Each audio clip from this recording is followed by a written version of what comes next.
નમસ્કાર દર્શક મિત્રો, હું અનિતા શાહ ગુજરાત પ્લસ ન્યૂઝમાં આપનું સ્વાગત કરું છું. વડોદરા વેમાલી કેનાલમાં 12 વર્ષીય કિશોર પગ લપસતા ડૂબ્યો. ગત રોજ સાંજે 6:30 વાગ્યાની આસપાસ હરણી નજીક આવેલા વેમાલી કેનાલમાં એક કિશોર ડૂબ્યો હતો. તેઓ કોલ ફાયર વિભાગને મળતા ટીમ દ્વારા કિશોરની શોધખોળ શરૂ કરી હતી, પરંતુ 2.5 કલાકની જહેમત બાદ પણ કિશોરનો કોઈ પત્તો લાગ્યો નહીં.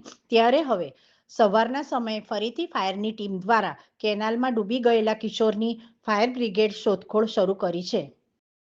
ત્યારે મસ્તી દરમિયાન તેનો પગ લસરતા તેઓ કેનલમાં ડૂબી ગયો અને તેના જે અન્ય મિત્રો હતા તેમને તેના ઘરે જઈને જાણ કરી. ત્યારબાદ મારું નામ છે સ્મિત તટારિયા અને અમારા એક એમ્પ્લોય છે, એમનો સન 12 વર્ષનો હતો. એ અહીંયા કેનલમાં અંડરપાસ જ્યાં સ્ટાર્ટ થાય છે, વિશ્વામિત્રી નીચે જાય છે જ્યાં કેનલ, ત્યાં કાલે સાંજે અરાઉન્ડ 4:35 સ્લીપ થઈને પડી ગયો છે અંદર. અત્યારે હમણાં ફાયર બ્રિગેડનું એક ટીમ છે અમારા જોડે, જે અહીંયા એક્સકવેશનનું પ્રોસેસ કરી રહ્યા છે. જો બોડી મળે તો એ કાલે જ સાંજે ડેડ ડિક્લેર કરી દીધો હતો, કારણ કે એ ટનલ જ 800-900 મીટરની છે અને હમણાં પાણીના ફ્લોના લીધે પોસિબલ નહોતું કે સર્વાઈવ કરીને બીજા એન્ડ પર બહાર નીકળી શકે. એટલે થોડું રિસ્ટ્રિક્ટેડ રાખવું જોઈએ એમને એરિયા.